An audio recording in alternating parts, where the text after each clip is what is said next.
welcome to the OSHA Compliance Help Show. I am your man, Sheldon Primus, the safety consultant. All right, I've got something here, and just by the heading, you know where I'm going with this one, right? The heading says it all. OSHA has that temporary standard finally out, so I've been looking at this thing. It's been just today, really, is when I got a hold of it, so I'm kind of looking through it, trying to see how it's going to be.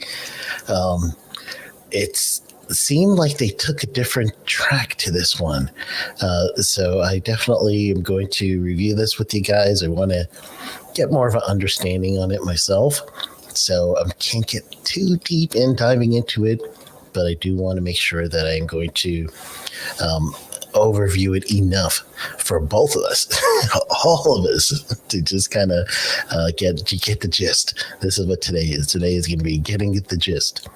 So as always, if you do have a comment, go ahead and put it into the chat box. Good afternoon, Mr. Valencia. How are you doing? Hopefully everything is okay. So again, if you have a comment or question or anything of the sort, put it in the comment box. I'm going to answer my questions for you. And I am going to answer anything in like where you need me right now for OSHA compliance question. I'll do that for you. Or if you want to go over this ETS, we will do that. So I am going to share my screen with you. For all you who have learned all the subparts like I have in 1910, we've got a new subpart. We've got subpart U. So this one is a new one. So subpart U is COVID-19 for healthcare. That is a mandatory emergency temporary standard, which is finally the thing we've been talking about for a while. It came through. Looks like OSHA decided to go two ways with this one. First, they decided that they're not going to regulate everybody with an emergency temporary standard, which is good, especially now that this is a vaccine and everything else. So that's good. So they're focusing on the healthcare industry. So if you or you know anybody that's in the healthcare industry, there is a new standard from OSHA for them to comply with. So this is going to be the first part. The second thing that you're going to need to do on this one, or I should say not need, that you need to do, that OSHA did, they actually, by focusing on healthcare, they pick the highest hazard. So that's truly what they're doing by picking healthcare. So I believe it's kind of putting OSHA in a good light. Let's say it this way, because if they were going to do an emergency temporary standard for everybody, regardless of industry, then that would actually be a little difficult in this current setting with vaccination. It doesn't mean that they shouldn't in the future come up with an airborne standard that is going to comply with a lot of other rules. But this one's actually, I don't know. I'm still kind of tossed. So let's share it with you. And I'm going to do the summary. So we'll do the summary together. And this one is going to be straight from the OSHA website. I'm going to do like what I've always done in the past. I'm going to go ahead and put this in the chat box. So you're going to have the chat box with this as well. So I'm going to get this as big as I could possibly get it and still fit in the screen. Grab this. All right, so you're going to check your chat. And this is the page you're actually seeing right now. So from your chat box, you could just go ahead and check this out and follow that link, and you too can be on the new subpart U. So COVID-19 healthcare emergency temporary standard is where you're at. So even the numbers are all funky. You know, I'm looking at the number system here, and I'm not used to seeing a general industry with 500, you know, so I'm just like, hold on, what is that one? And my mind is going to it. I'm like, I know what the 400 is. We're in subpart K, and well, depends on what part, but anyway, truly, this one's got me. So here we are, COVID-19 for healthcare and its emergency temporary standard, they go over the nice little reason why. So the main thing that you're going to have to figure out on this one is going to be, first, are you covered under this standard? So that is going to give you over here where it says who's covered under the standard, and it's section 502. That's that little dot. So 1910, section 502 says healthcare. Except as otherwise provided in the standard applies to all settings where, so this is going to be who has to follow this new standard. Now, where any employee provides healthcare services or healthcare support services, this emergency temporary standard is effective immediately upon publication in the Federal Register. Employers must comply within 14 days. So this is OSHA's fast track on this standard. So sorry, I had to kind of scroll back a little. And so let's see, employers must comply with this provision within 14 days with provisions involving physical barriers, ventilation, and training within 30 days. Ooh, that is something for all you safety and health people.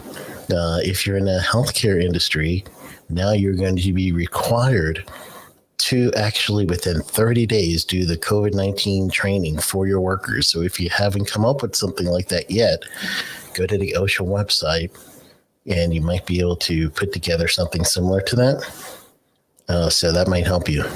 I might be able to help people out with this one. I do have a presentation I'm willing to pass on. So let me think this one through. And if you're in a chat box, let me know if you want the presentation and send me an email. And see, you get to have the benefit of having this thing before anyone else. But it's COVID-19 in construction. I did this one about a year. Well, obviously not more than a year ago, right? I did it just at the summer of 2020. Yeah, so it's pretty good. So if you want that one, go ahead in the chat, let me know, and do a private chat. That'll be even better. So I could get your email and I'll send it to you. All right, so let's go back to the standard. All right. Hook me up. That's the right answer for that one. All right, so go ahead and send me a quick message. Sheldon at, even better. Sheldon at sheldonprimus.com. So you cannot forget that one, Jesus. There is just absolutely no way you could forget Sheldon at sheldonprimus.com. So go ahead and tell me, just put in the little header, send this presentation. And of course, anyone else listening, not just Jesus, that's what you're going to do. Just go ahead and put in the little header, send me the COVID presentation, and I'll send it to you. So let's go ahead and also dig down a little bit deeper. So this is the first thing. This is the standard. I was expecting it to be all industries, but it's only healthcare. It makes more sense to me. So I think this is going to be really good. So they go through, and pretty much what you're going to be seeing is elements of how to protect the worker. So number one, they say a COVID-19 plan. Screening and management, meaning someone coming in, you're going to do the temperature screen and you're going to do all the things that we have been doing with the questionnaires and everything else that you see at the store. They're putting that in there. Standard and transmission-based precautions. They're going to ask you to do your best. Space people out and make sure that there's some sort of ventilation system that would have some sort of UVC lighting if possible. If not, then just a lot of good flushing of the air going through that area. That's really what they're talking about here.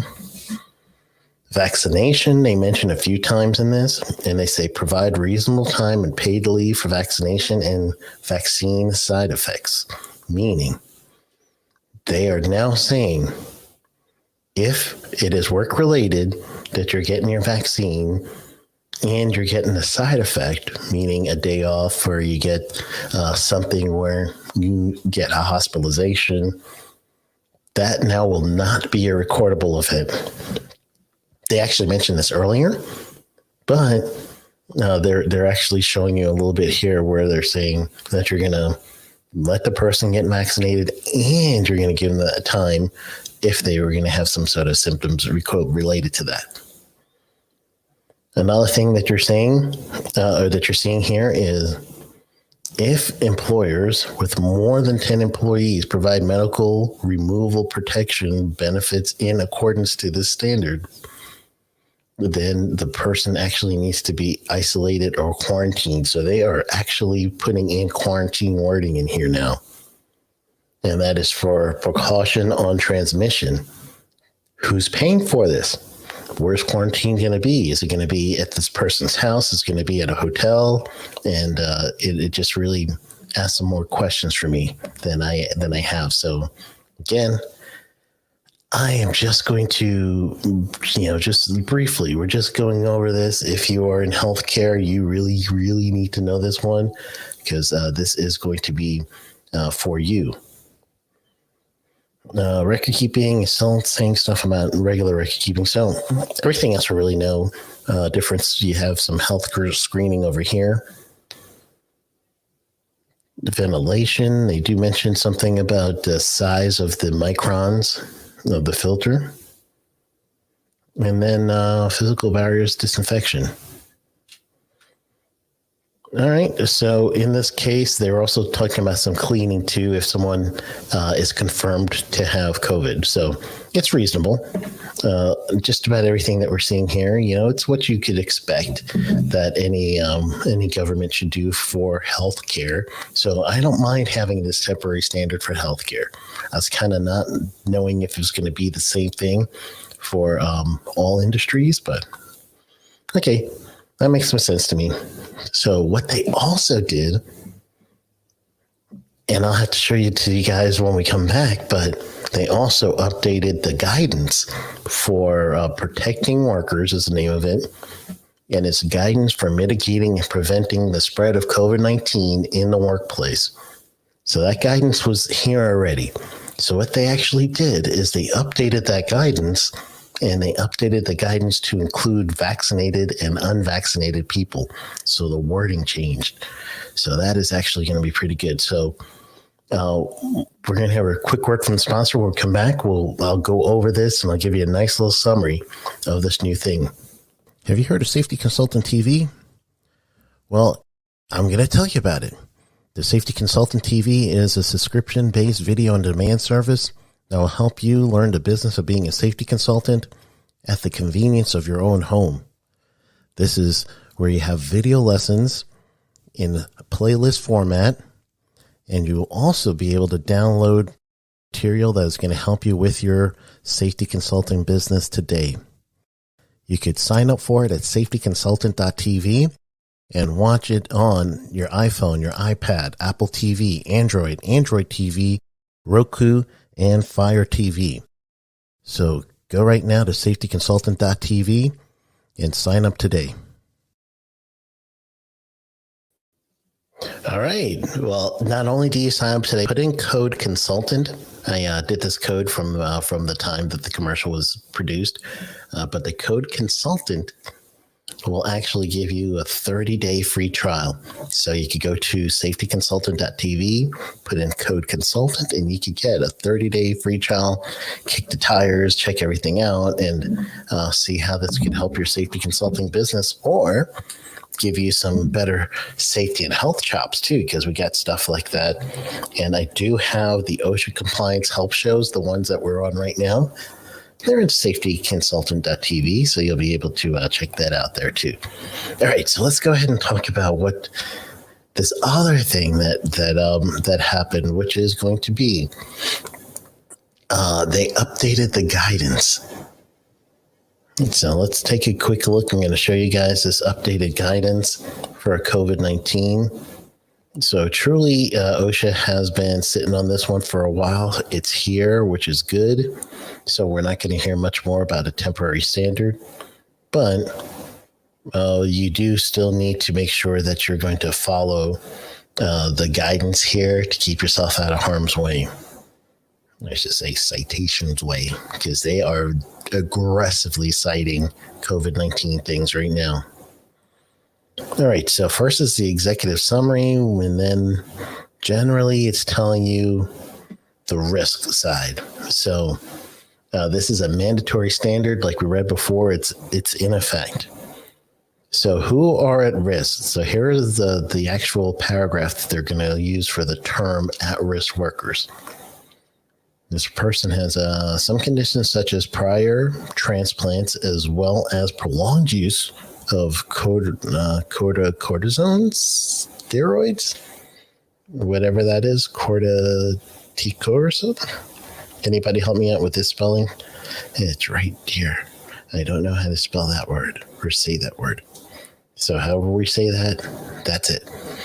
Or immune weakening medication as affects workers' ability for a full immune response to the vaccine. So basically, the person can't get a full response, meaning fully vaccinated. They're still at risk. Let's see. The other thing that they're saying is under the ADA, workers with disabilities may be legally entitled to reasonable accommodation to protect them from risk of contacting COVID-19. So now it's putting the onus not only because of the general duty clause, you have to protect your workers from a known hazard, but now they're also saying workers with disability has an additional reason for you to keep them protected from hazard. So that's another reason OSHA's putting in there that they're saying this thing needs to be done. So those are at-risk workers, and it says employers should consider taking steps to protect these at-risk workers as they would unvaccinated workers, regardless of vaccine status. So basically, they're now denoting vaccinated versus unvaccinated. Next section just really talks about COVID and how to prevent it. The purpose of this standard. Let's go over that just real quick. The OSHA provides this guidance, and since they're saying guidance, it's not going to be mandatory, so that's good. But OSHA provides this guidance for employers as recommended to use in protecting unvaccinated or otherwise at-risk workers. Employers and workers should use the guidance to determine any appropriate control measures to implement. So this one is definitely going for who are unvaccinated at the workplace. How are we going to take care of them? I'm checking back to the chat box, so in case you guys do have a chat that you need for me to answer, if it's the OSHA right now stuff or not, let me know. I'm sorry that you still see the live show and the banners like kind of on top of everything. I got to figure out how to take those down. No. But anyway, I think that pretty much if you're going to be looking at this, you want to really focus on what workers need to know about COVID-19 in the workplace. That is going to be their basis of telling you what kind of controls to use almost. And then this part over here that is going to give you the roles of an employer. There's a few things here. OSHA's written it out. They've got it written out in, I believe, it looks like 4. Yep. Nope, it's more than 4. It looks like there is 11 things that the employer has to do. So I would print this out and really take a good look at these 11 things that OSHA is saying that you need to do to stay compliant or as a recommendation. The reason OSHA uses a recommendation, and I'll say it like this, because you definitely have to find a way to protect your workers. OSHA's not going to dictate exactly how you need to protect your workers. So that's going to be more called of, there's 2 types of standard. One's a specification standard. The other one's a performance standard. So this one will be more of a performance standard. But they still are making if you really read into it, they want to make sure that you do something for your workers. You can't just sit there and not. However, this is challenging me to say, how are you going to know if workers are vaccinated? So, and then how does each other know workers are vaccinated or not? Because that's HIPAA information and they can't be told one worker to the next. So my initial thought, if I could say it this way, is I think they're leading to the right thing. I just hope there's a way or a set procedure for them to really, I hate to say denote fault, because we were always told, especially in incident investigation, that you're not doing it to place blame or find fault. But I think in this situation, and I again, this is preliminary because I'm literally reading it within the last couple hours.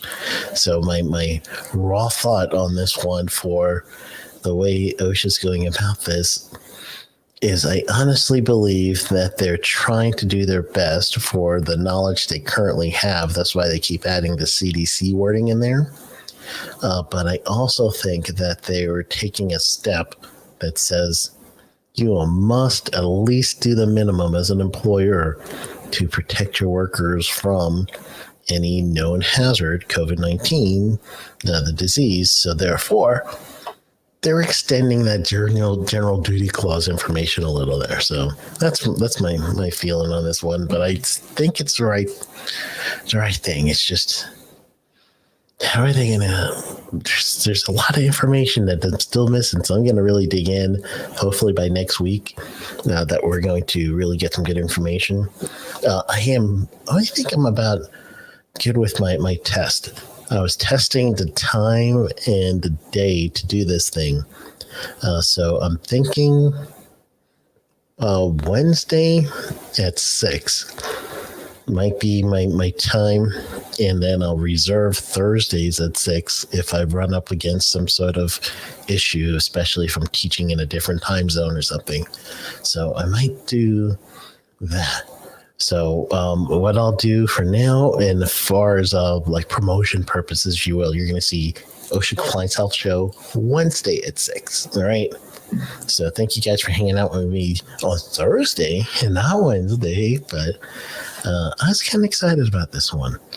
Just truly seeing that temporary standard. I knew it was coming. I was telling people it's coming. It's finally here. And I'm like, all right, yeah, I think I got this thing. So we'll go over it. All right. Thank you again. If you do not have, let's say it this way. If you have not yet listened to the podcast, then go ahead and wherever you listen to podcasts, listen to it, and please subscribe. Please, please, please, please. I'm like begging you. Please subscribe, because more subscribers means that all the I don't even know all the calculations that goes into everything, and all of a sudden they know who to suggest which podcast to. But the more people that subscribe to my podcast, the more people that will be suggested to listen to it. So you would help me out on that one. The Safety Consultant TV, just remember to use code consultant.